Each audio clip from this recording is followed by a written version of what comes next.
เป็นในประธานแอร์เย็นบ่แอร์เย็นหลากหลายเนาะมันมีเส้นทาง BRTA มี B มี C ต่างกันอย่างไรบ้างเนี่ย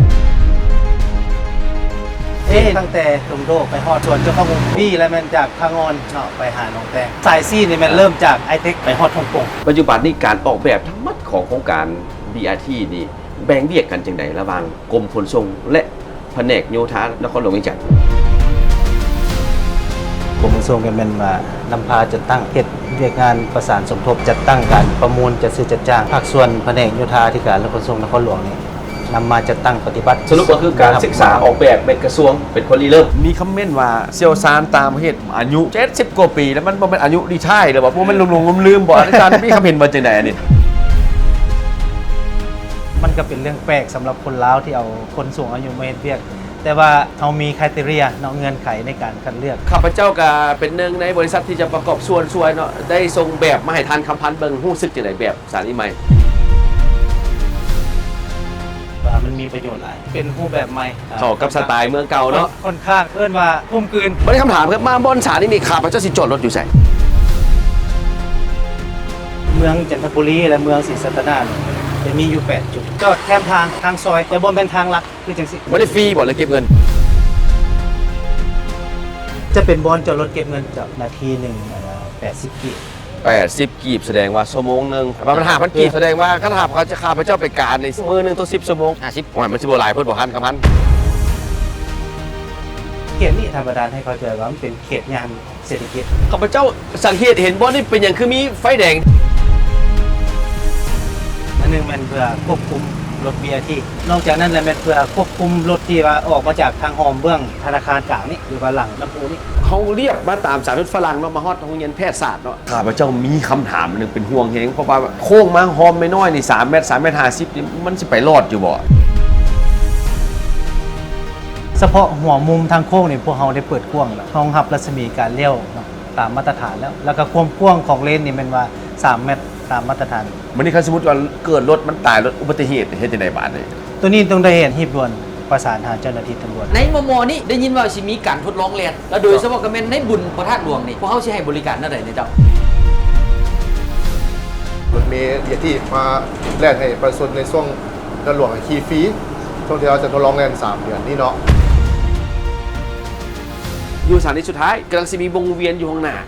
และไฟแดงข้างหน้าเป็นอย่างมันต้องมีทั้ง2อันวงเวียนและไฟแดงวงเวียนนี่เขาใส่จุดประสงค์เพื่อว่ากำหนดมุมเลี้ยวให้กับรถเมล์ในจุดดังกล่าวนี้ไปรถเมล์มันเลี้ยวอยู่นี่เป็นสุดท้ายโค้งกลับขึ้นเข้าตัวเมืองมันสิบ่เป็นอันเลขของโลกนี่บ่ฮันคำพันไม่ได้เคิร์ฟดีฮันคำพันมากเอาเช่นไหนนี่ป้าก็จะสิได้บ่นำไส้เนาะคือว่า reuse แหละหลังจากที่เขามาเอาแล้วสร้างเป็นคู่กันเพื่อบ่ให้รถข้ามไปข้ามมาเสี่ยงต่อการเกิดอุบัติเหตุรถเมล์เนี่ยสิฮอดสถานที่นึงปั๊บนี่ในอนาคตสิเบิ่งมือถือประชาชนสามารถฮู้ได้เลยว่ากำลังจะฮอด1 นาที30 วินาทีมันก็สะดวกสบายอยู่เนาะพาทอล์กรายการที่เว้าแบบโกงไปโกงมาปัจจุบันนี้ข้าพเจ้ายืนอยู่ที่จุดหรือว่าอีก1สถานีของรถเมล์ BRT ที่ตั้งอยู่ตรงกันข้ามของประตูไสซึ่งว่ามื้อนี้พิเศษแด่จากอีพีที่ผ่านมาพวกเขาจะมาทดลองขี่จะมาทดลองขึ้นตัวจริงว่ารถเมล์ BRT ที่จะเล่นผ่านแต่ละสถานีจะมีการบริการแบบใดแด่เพื่ออำนวยความสะดวกสบายให้แก่มวลชนที่จะเข้ามานำใช้รถเมล์ BRT ข้าพเจ้าเห็นมันมีเส้นทาง BRTA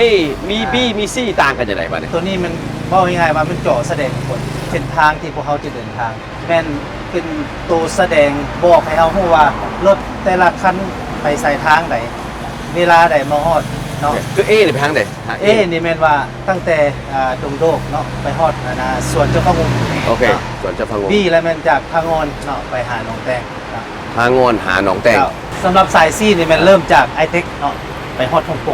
งแสดงว่าปัจจุบันนี้เริ่มบริการ ABC บ่เลยแต่ A ก่อนปัจจุบันนี้เขาวางแผนแลนด์มันจะสาย A ก่อนเนาะทดลองก่อนเนาะวันนี้ยังวันนี้นึงครับพระเจ้าเห็นอุปกรณ์อันนี้เป็นอย่างไรตัวนี้นี่เรียกว่าก็เป็นภาคส่วนหนึ่งของ ITS เนาะ โอเค เป็นเพิ่นว่า ลำโพง ว่าไงว่าลำโพงประชาสัมพันธ์ให้ผู้โดยสารรู้ว่ารถเมล์มาฮอดแล้วเนาะเราจะ โอ้ บอกนอกจากนั้นก็เป็นการประชาสัมพันธ์เกี่ยวกับข่าวสารต่างๆ ในเวลาที่รถ เปิด เม เพลง ล์ ก็ เล่ ได้ น เปิดเพลงก็ได้อย่างก็ได้ แล้วอันนี้จอนี่เพื่ออย่างอันนี้ ตัวนี้เป็นไส้สำหรับเป้าหมายแม่นเพื่อโฆษณา เอาโฆษณา เขาจะมีแผ่นป้ายเจี้ยเนาะ ภาคเอกชนมาขอโฆษณาได้ เจ้า แล้วไรครับที่เข้าไปค่าโฆษณาเนี่ย ตัวนี้มันเข้าภาครัฐเขา เข้ากองคุ้มครอง เจ้า ข้าพเจ้ายางไม่ได้เห็นบอลขายปีอีกคาดว่าสิมีจะคนขายปีแล้วขายแต่จักโมงหาจักโมง ปกติก็คือเขาเปิดบริการแต่6โมงเช้า10โมงแรง 10โมงแรง 10โมงกลางคืน เดี๋ยวจะมีเจ้าหน้าที่นั่งอยู่นี่ แม่นมีพนักงาน ครับประกัน 100% ครับ แต่ว่าคำถามก็คือแบบคันบ่มีเจ้าหน้าที่อยู่นี่เขาฝากให้ซุ่มกาแฟต่อหน้าประตูไซต์หรือว่าก้อนอ้อมข้างขายเทนบ่ได้บอก ตัวนี้นี่มันเขามีแผน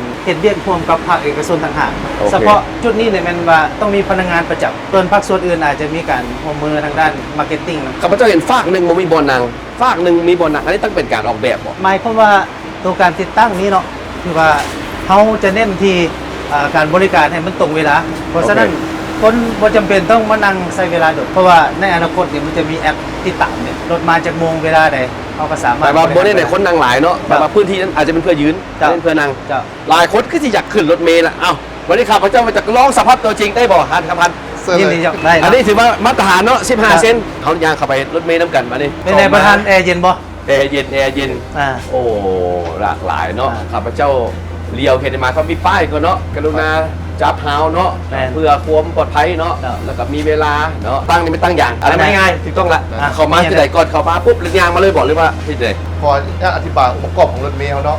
เวลาผู้โดยสารขึ้นรถเมล์นี่เขาจะรักแมันเราต้องมีบัตรสมัครการ์ดก่อน สมาร์ทการ์ด เจ้าเพื่อชำระเงินหรือว่าใช้บัตรนิแตะในการจ่ายเงินผู้โดยสารขึ้นรถเมล์แล้วปุ๊บแล้วผู้โดยสารสามารถไปเลือกบนนั่งได้ในการเลือกบนนั่งเขาจะมีตังค์นั่งให้จะอยู่40หน่วย ไปมานั่งใส่ก็ได้ มันมีตัวหนึ่งที่ว่าจะพิเศษให้แกเป็นยิ่งถือพา บอดใด เจ้าบนตั้งสีส้ม โอ้สีส้มอีกน้อยผู้เฒ่า เจ้าผู้หญิงถือพาผู้เฒ่า ผู้พิการ ผู้พิการนั่งเบื้องสุดเบื้องขวามือเนาะ อ่า มันจะแยกให้ถ้าว่าผู้เฒ่าหรือว่าคนพิการหรือว่าผู้หญิงถือพาจะนั่งตังนี้ อ่า คนทั่วไปสามารถลุกออกให้คนพิการหรือผู้เฒ่า โอเค ผู้หญิงถือพานั่ง โอเค ส่วนตั้งสีเท่านี่เป็นตั้งทั่วไปผู้โดยสารนั่งได้ทั่วไป คันเต็มก็หมายว่าต้องยืน เจ้าจะเป็นต้องยืน แต่รถเมล์เขานี่จุดดีเขานี่เป็นว่ามีไวไฟฟรี ปัจจุบันนี้การออกแบบทั้งหมดของโครงการ BRT นี่แบ่งเบียกกันจังไดระหว่างกรมขนส่งและ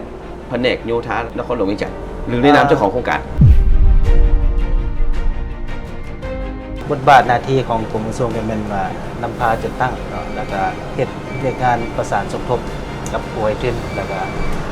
็จัดตั้งการประมูลจัดซื้อจัดจ้างภาคส่วนแผนกโยธาธิการและขนส่งนครหลวงเนี่ยนำมาจัดตั้งปฏิบัติตามแบบแผนที่ว่า สรุปก็คือการศึกษาออกแบบเป็นกระทรวงเป็นคนริเริ่ม เจ้าโดยมีเซลล์ซานต่างประเทศ ตามเพศมาเป็นผู้ช่วยเหลือนครหลวงเป็นผู้จัดตั้งปฏิบัติในการก่อสร้าง คือเหมือนดังข่าวพระเจ้านี่เป็นผู้จัดตั้งปฏิบัติตามแบบตามแผนที่ว่าได้ครับออก หมายว่าเป็นผู้ออกแบบทางกพันเป็นผู้ที่ตามกันก่อสร้างก็เร็วๆเป็นซูเปอร์วิเซอร์แมนเนาะความหมายซูเปอร์วิเซอร์แมน ทีมงานทีมซูเปอร์วิเซน ปัจจุบันเนี่ยเขามีจักษานี้ที่ว่าสร้างแล้วและกำลังจะสร้างและหยุดก่อน ทั้งหมดเนาะเบื้องต้นเขามีอยู่27สถานีปัจจุบันนี้ได้ฮือถอนออก2สถานีเนาะก็ถือว่ายังเหลือ25 แสดงว่าในเสาหาหรือเสาเจ็ดสถานีต่อไปจะมีบุคลากร1คนประจำทุกสถานี อย่างน้อย1คน มันจะเป็นการสิ้นเปลืองงบประมาณโพดบ่ทาง ตัวนี้มันขึ้นกับทั้งบริษัทรถเมล์นครหลวงมันจะจัดสรร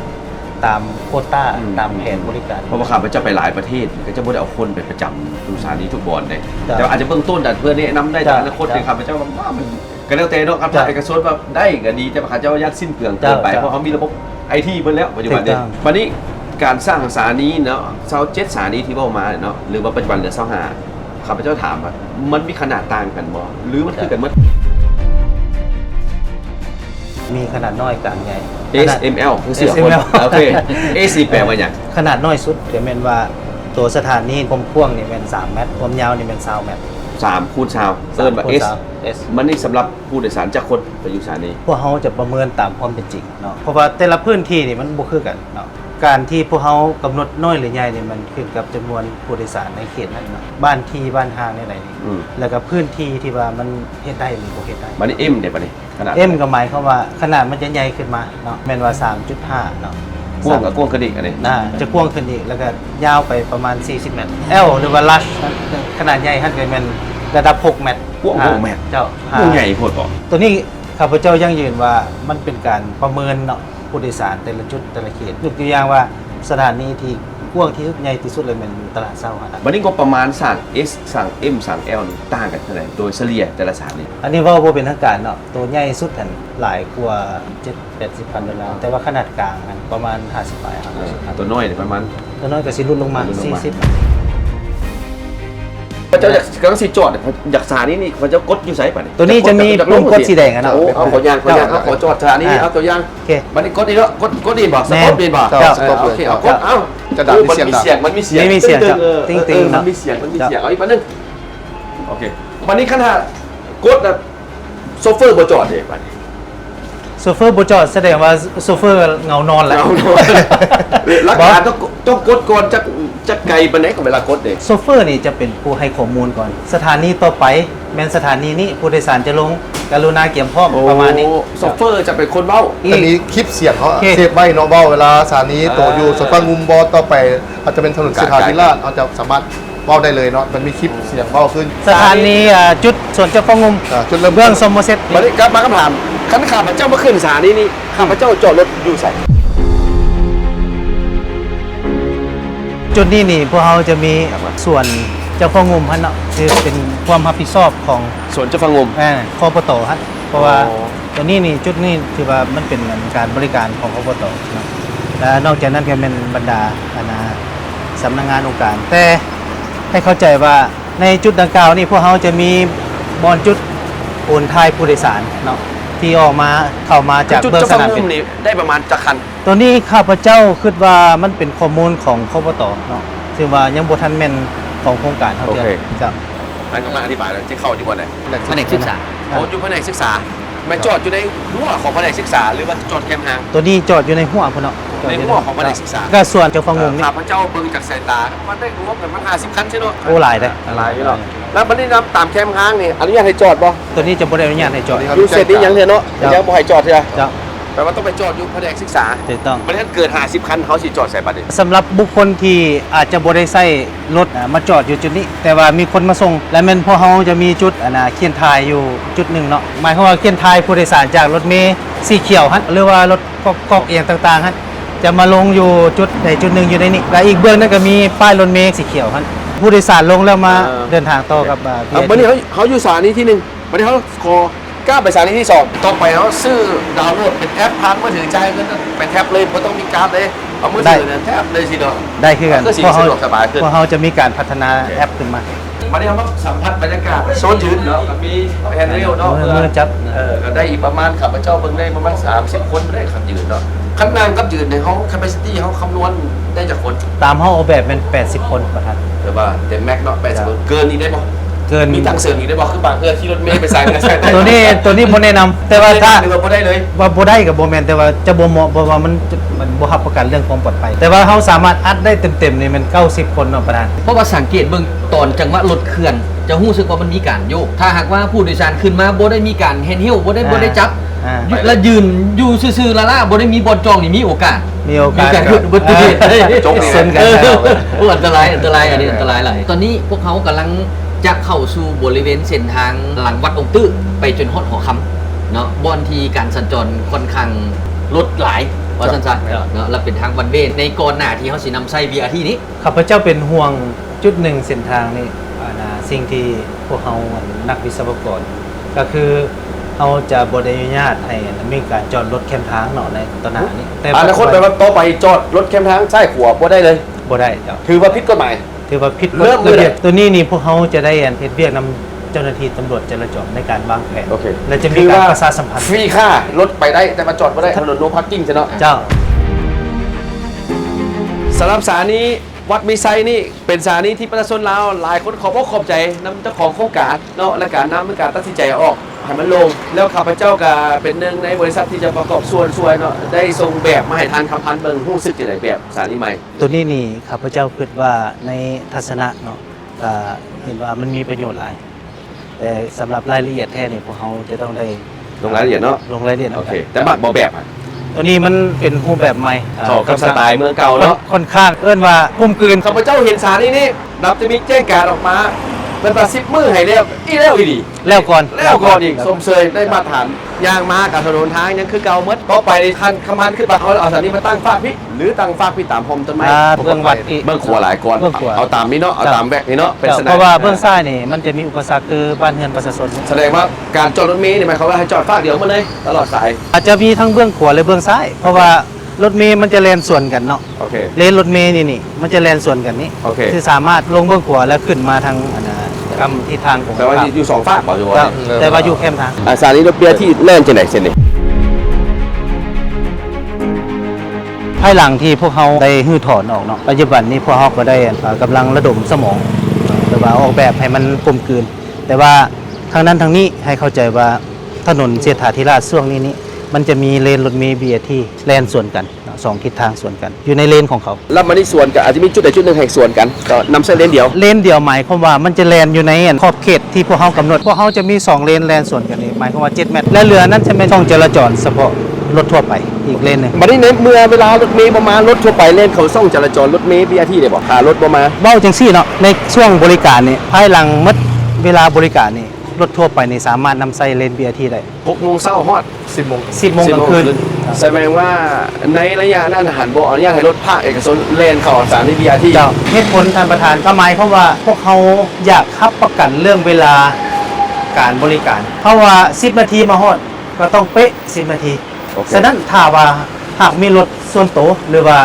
มีการเข้ามาของรถอื่นนะตัวนี้มันจะกระทบกับเวลาบริการบ่สร้างความมั่นใจให้ผู้สมใส่อันนี้เป็นสิ่งที่พวกเขาเป็นห่วง ช่วงระยะทดลองให้โดนไปได้เบิ่งศึกษา พวกเขาขึ้นแผนไว้ในเบื้องต้นนั่นเป็นทดลองขับผู้โดยสารเป็น3 เดือน ระยะ2-3 เดือนต้องประเมินขึ้นไหม จ้ะ แต่ว่าวิธีการโฟล์จะซี่มันดีหรือมันมีข้อ ข้อ อนุญาต ควรเทียบ แล้วปรับปรุงเป็นโครงการให้ดี แต่ว่าเฮ็ดไปน้ำปรับปรุงไปน้ำเนาะแล้วก็อันใดที่ว่ามีห่างเสียงหรือว่ามีอันใดที่ว่าบ่หันครึ่งทั้งต้องเขาก็ปรับปรุงไปน้ำไม่ได้คำถามครับมาบอนสานี่มีขาพระเจ้าสิจอดรถอยู่ไส อยู่ในเมืองจันทบุรีและเมืองศรีสัตนาจะมีอยู่8 จุดเขตอนุเบื้องส่วนสนามกีฬาครับ สนามกีฬาเจ้าอนุวงศ์อันนี้จอดตามทางบอกก็หมาย จอดแคมทาง แคมทาง แคมทางซอยแต่บนเป็นทางหลักคือจังสิ หมายความว่าบ่อนใดที่เป็นทางซอยในโซนของสนามกีฬาเจ้าอนุวงศ์จอดได้เบิด จ้ะ และในการจอดนี่จะจอดรูปแบบใดคู่ขนานกับฟุตบาทบ่หรือว่าจอดเท่าใด คู่ขนานไปตามทิศทางรถแรงนี่เลย จะบนเป็นเสลี่ยงเป็นมุมสิจะจอดเป็นมุม180 องศานี่เลย ไม่ได้สมมุติชุดนี้เด็กป่ะเขาสิจอดใส่กันชุดนี้ ออมต่างๆที่เขาอนุญาตไปก่อน มันสมมติกว่าหานคำพันธ์เดี๋ยวนี้มันกระติดพอแห้งแหละ ตัวนี้นี่เขาจะมีการวางแผนเขาจะเซตเป็นล็อตให้จะบ่ให้จอดซ้ายผู้ใดจะจอดได้ใดก็จอดบ่ได้ ลบไปย่างไปเบิ่งบอลจอดรถกันจักหน้อยหนึงเนาะหานคำพันธ์เนาะ ปัจจุบันนี้พวกเขามายืนอยู่ที่ทั้งข้างของวัดมีไซเนาะหรือว่ากลุ่มกันข้ามกับธนาคาร LDB ครับ เพื่อว่าตามที่ท่านขพันธ์หัวหน้าโครงการบอกว่า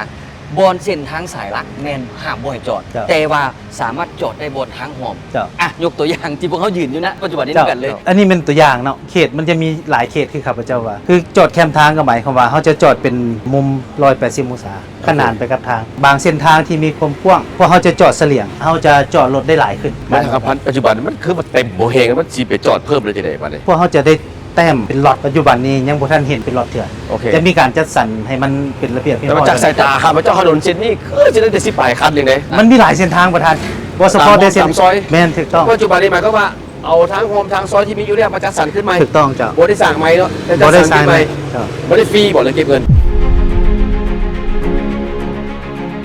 จะเป็นบอลจอดรถเก็บเงินเจ้า คันว่าเป็นบอลจอดรถเก็บเงินเร็ว ทุกคนที่มาจอดอยู่ณปัจจุบันนี้ จ้ะ ที่เขาเห็นน้ำกันนี้ จ้ะ ต่อไปนี่แม่นถ้าหากว่าสิจอดแม่นต้องเสียเงิน ถูกต้อง คิด ตัวนี้ ไปได้ จะมีการประชาสัมพันธ์เนาะเพราะว่าปัจจุบันนี้ทางแผนกโยธาธิการและขนส่งนครหลวงวิจันทร์รวมห้างนิติกรรมเอิ้นว่าขอตกลงว่าด้วยการคุ้มครองบอลจอดรถอยู่ในเขตใจกลางนครหลวงวิจันทร์ซึ่งจะได้มีการกำหนดมาตรการหลักการและการนโยบายการจอดการเสียค่าจอดเนี่ยต่างๆบ่ว่าสิเป็นจอดรถทั่วไปเจ้าของรถที่ว่าในเฮือนซานอยู่แคมทางที่บ่มีรถจอดนโยบายต่างๆแล้วนี่จะถือ คือสมมติ ร้างขึ้ คนทั่วไปมาจอดนี่ไล่จังไหนมือเขาได้หรือว่าไล่สมองเขาได้ สำหรับโครงการของพวกเขาเนาะพวกเขาได้วางแผนกำหนดวิธีการเก็บต่างออกจากปัจจุบันนี้ เนื่องจากว่าเพื่อเป็นการคุ้มครองบอลจอดรถให้มีประสิทธิผลอันที่สองเพื่อว่าอำนวยความสะดวกให้ผู้สมใช้จากภาคส่วนอื่นให้สามารถนำใช้พื้นที่ในตัวเมืองได้อย่างมีประสิทธิผลเนี่ยคือพวกเขาจะนำเสนอคันเทิงพิจารณาห้องหนึ่งเก็บเป็น นาทีเนาะ นาทีตกรุ่นนาทีเท่าไหร่ ประเมินในเมื่อก่อนเนาะอันนี้เป็นข้อมูลเพื่อให้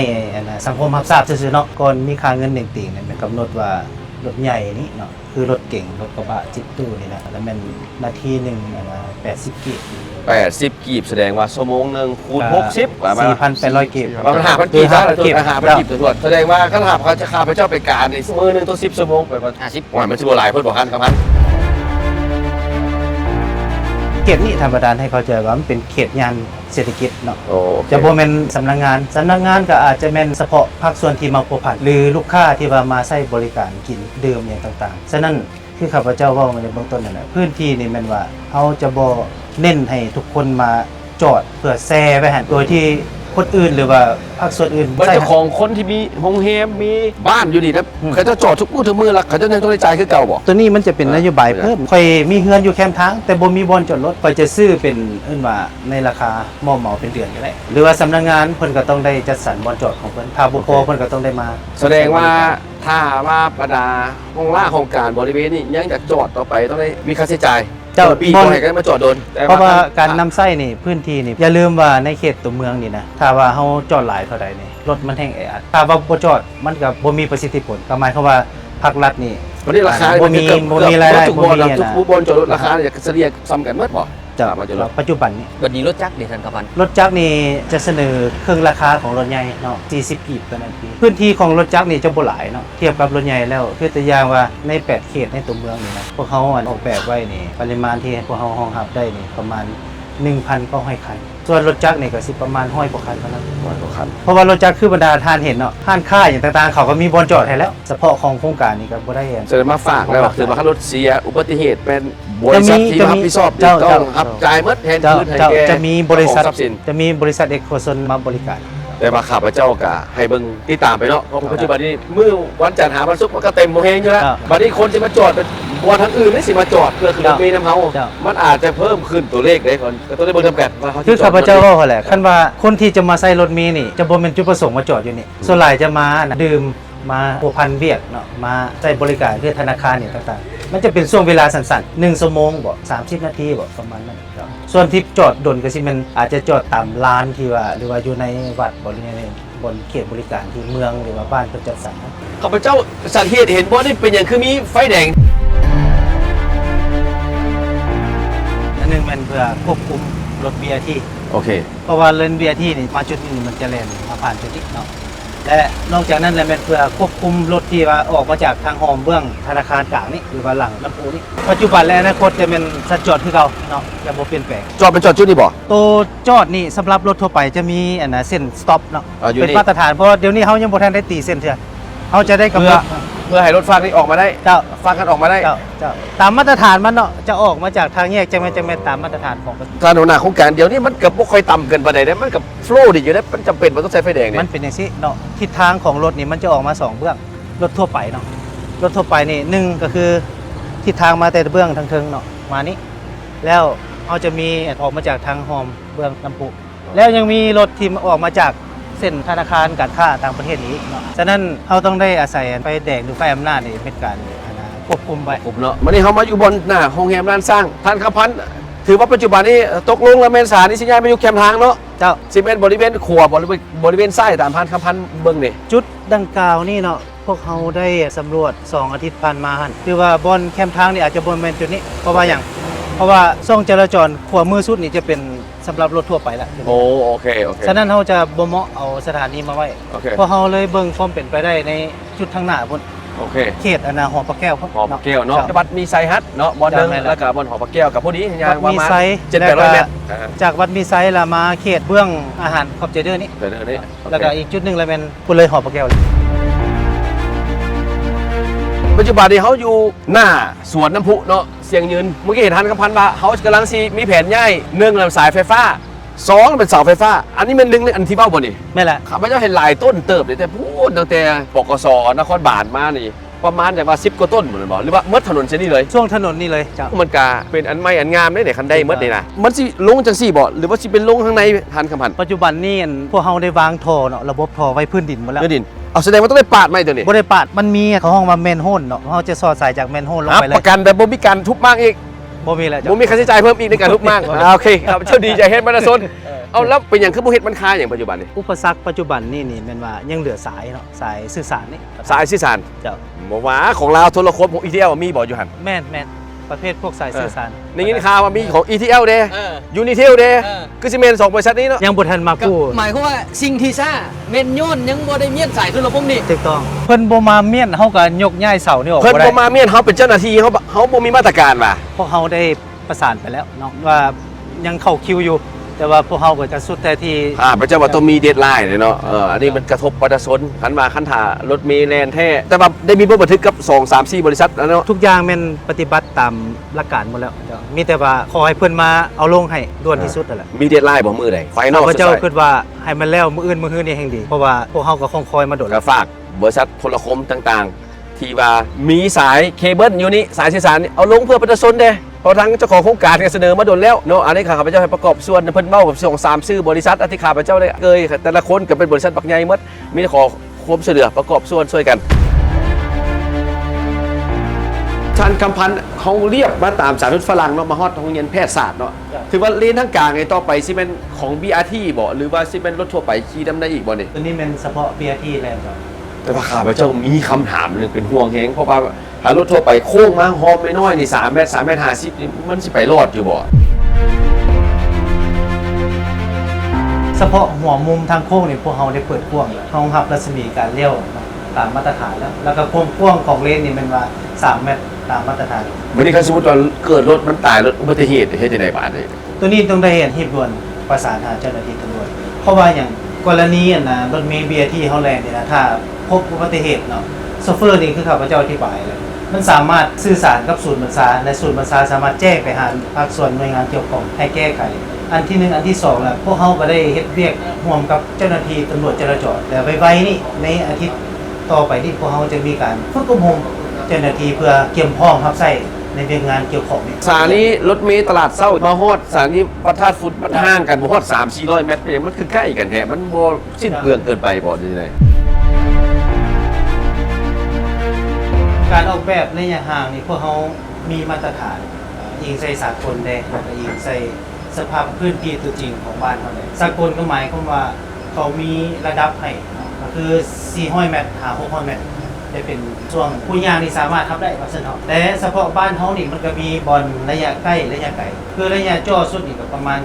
350 360ไกลสุดก็ประมาณกิโลก็มี กิโลนึง เนื่องจากว่าในเขตชุมชนในเขตที่พวกเขาประเมินว่าการซุบไส้มันจะสูงฉะนั้นพวกเขาจึงได้ออกแบบสถานีให้มันใกล้กัน ที่ข้าพเจ้าอ่านคอมเมนต์นะครับว่าโอ้ยไปย้อนโครงการได้เงินหลายจะต้องได้จ่ายเมิดก็เลยต้องสร้างสถานีเพิ่มอันนี้บ่แม่นเนาะในการศึกษามันมาก่อนก็เป็นจังซั่นอยู่แล้ว เจ้าบ่แม่นว่านะโอ้เงินเหลือหลายแล้วไม่ให้เจ้าบ่แม่นนะเพราะว่าคือข้าพเจ้าว่าอะไรพวกเขาจะตั้งปฏิบัติมันตามแบบที่ได้ที่เขาพร้อมจากกระทรวงโยธาพวกเขาจะตั้งปฏิบัติตาม ในอีพีข้างก่อนข้าพเจ้าได้เว้าเกี่ยวกับเรื่องบริษัทเอฟติซ่าซึ่งเป็นบริษัทสเปนที่มาออกแบบศึกษาซะเบื้องต้นในโครงการดังกล่าวแล้วพวกเขาก็ใช้งบประมาณพอสมควรในการจ้างบริษัทดังกล่าวนี้แต่ข้าพเจ้าก็มีเห็นหน้าเวียกของเซียวซานอีกลองอธิบายฟังว่าบริษัทเอฟติซ่าเฮ็ดเวียกต่างกับเซียวซานนี่จังได๋ในรวมความเข้าใจของท่าน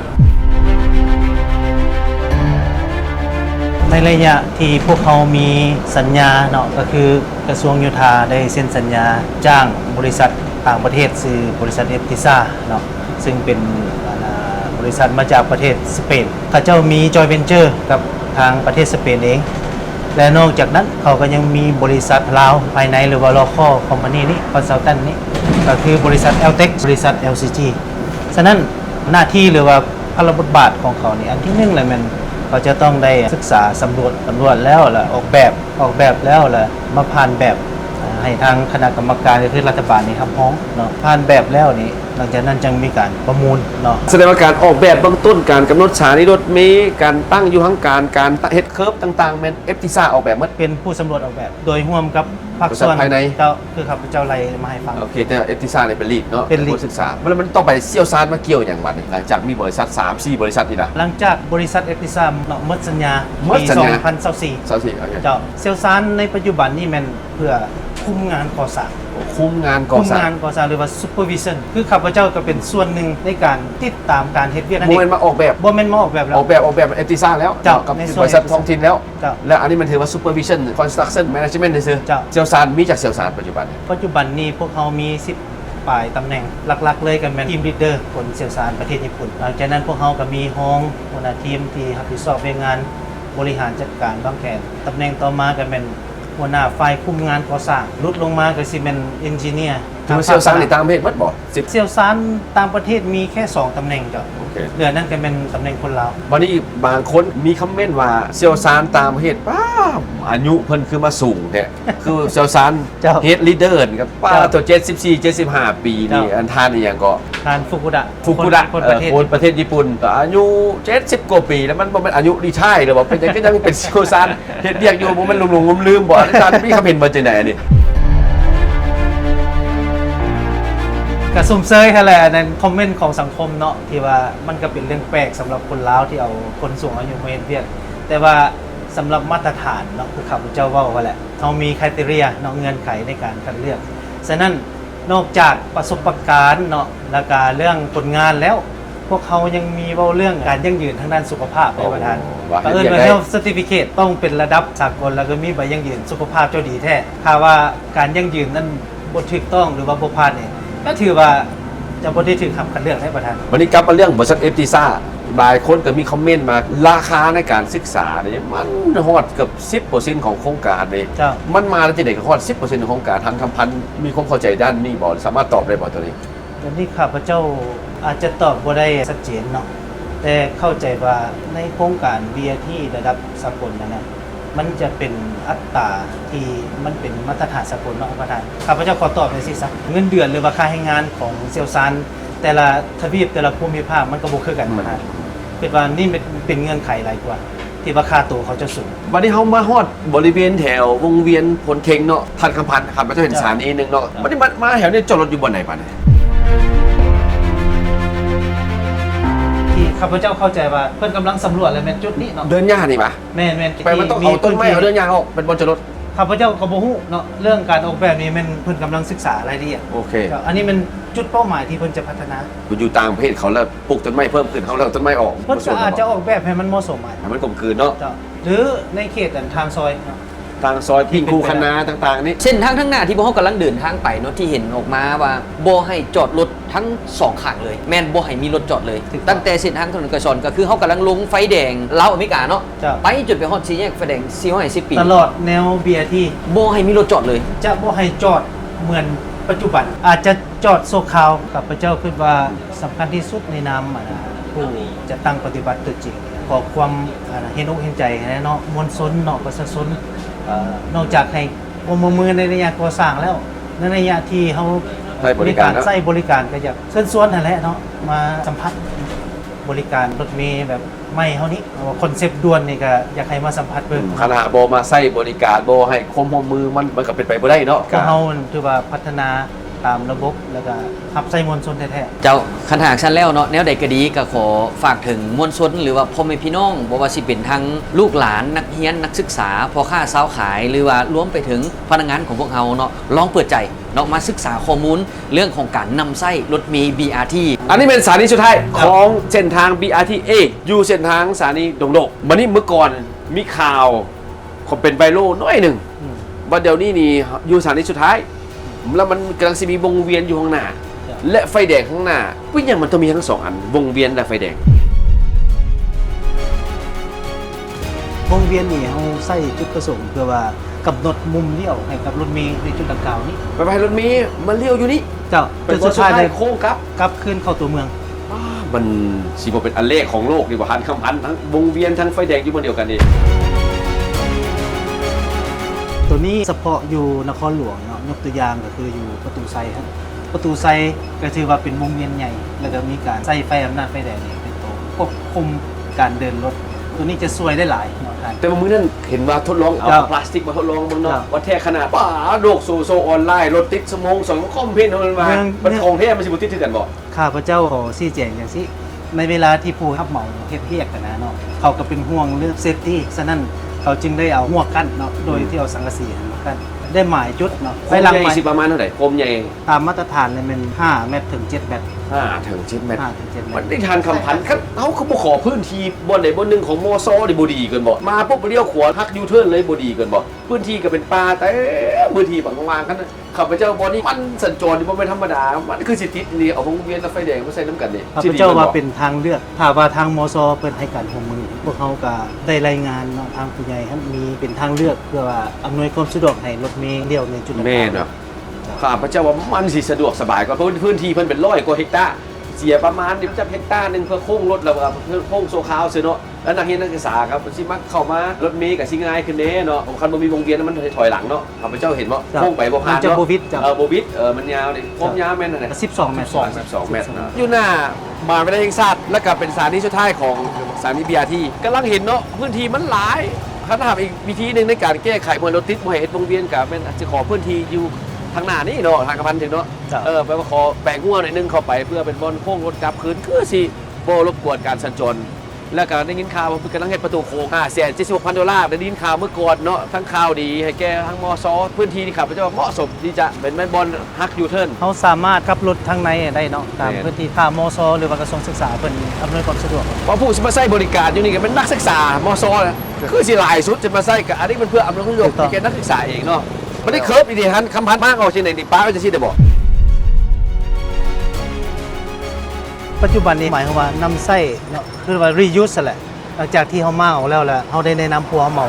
ให้เก็บเป็นสร้างเป็นคู่กัน เพื่อบ่ให้รถข้ามไปข้ามมาเป็นอุปสรรคหรือว่าเสี่ยงต่อการเกิดอุบัติเหตุนะเพราะว่าปกติอยู่ในก่อนการก่อสร้าง BRT มันก็มีคู่กลางเด้เพื่อเป็นกั้นบ่ให้รถข้ามเนาะ ตามคำพันขับพเจ้าสังเกตบางท่อนกับมากงามบางท่อนจะแตกคือที่ใส่บ่ได้ดอกครับพเจ้าเบิ่งเนาะ บางส่วนก็ใช้บ่ได้จ้ะต้องได้มีการไล่เลี้ยงกันคืนตัวนี้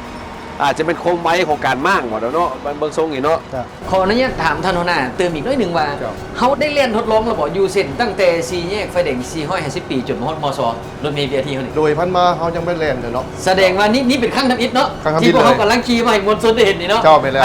แล้วขออนุญาตถามเนี่ยเพราะว่าที่ผ่านมาเขาเห็นความแออัดของรถตามถนนเส้นนี้เนาะในมมนี่ได้ยินว่าสิมีการทดลองเรียนแล้วโดยเฉพาะกับแม่นในบุญพระธาตุหลวงนี่พวกเขาสิให้บริการนั่นใดเนี่ยเจ้า ตามแผนเบื้องต้นนี่เขาได้ทิศนำจากการนำนครหลวงนะบรรยากเขาเอารถเมล์ที่มาแล่นให้ประชาชนในช่วงนครหลวงขี่ฟรีช่วงที่เราจะทดลองแล่น3 เดือนนี่เนาะเพื่อได้กับยาเขาจะต้องให้วางแผนให้สำเร็จตามเป้าหมายที่เขาจะให้การบริการให้ประชาชนได้นำใช้รถเมล์ที่นี้เนาะ ขี่ฟรีหมายความว่าในระยะบุญทัดหลวงหรือว่าใน3 เดือนนี่ก็คือทุกเส้นทางของ BRT แมนจะเลนไปแวะฮับแต่ละสถานีแบบฟรีเลย เจ้าไปละถ้าว่าสถานีเขาพร้อมแล้วพื้นที่เขาพร้อมเราจะได้ทับแต่ละสถานีเลยให้ประชาชนสามารถขึ้นได้ เจ้า ไม่นำใช้ฟรีได้ นั่นใดก็ดีนะมวลชนที่อยู่ในมือของข้าพเจ้านี่ก็คือเอื้อนว่าเป็นคู่มือเนาะในการนำไส้เนาะของโครงการขนส่งยืนยงตัวเมืองในนครหลวงวิจันทร์ที่สำคัญไปกว่านั้นก็คือมีเรื่องค่าบริการอีกเนาะก็คือเพิ่นเริ่มต้นนี่แมัน3,500ไปจนถึง 8,000 กีบในแต่ละสถานีที่เพิ่นก็มีราคาแตกต่างกันออกไป ที่สำคัญไปกว่านั้นอีกเรื่องของบอนจอดรถอีกเนาะเพิ่นก็ได้ระบุอยู่ในนี้อีกว่าในโมงใดหาโมงใดในเวลาใดหาเวลาใดมีทั้งฟรีและเสียเงินเพิ่นได้ระบุอยู่ในนี้อีกหมดเลยยกตัวอย่างเนาะก็คือในช่วงเวลา 7 โมงเช้าหา 9 โมงแลงวันจันทร์หาวันอาทิตย์แล้วมันมีชั่วโมงฟรีอีกก็คือ 9 โมงกลางคืนจนถึง 7 โมงเช้าอันนี้คือทุกมื้อ บอลจอดรถ อันนี้สำหรับบอลจอดรถโอ้ก็ถือว่าเป็นข้อมูลที่น่าสนใจ แล้วก็บ่ต้องเป็นห่วงเด้อสำหรับท่านใดที่ว่าเอารถไปจอดตามจุดจอดต่างๆ ที่เพิ่นได้กำหนดไว้หันว่าแล้วสิไปหาสถานี BRT จังไดนี่เพิ่นก็ยังมีเป็นรถ3ล้อไฟฟ้าเนาะเพื่อขนส่งเอา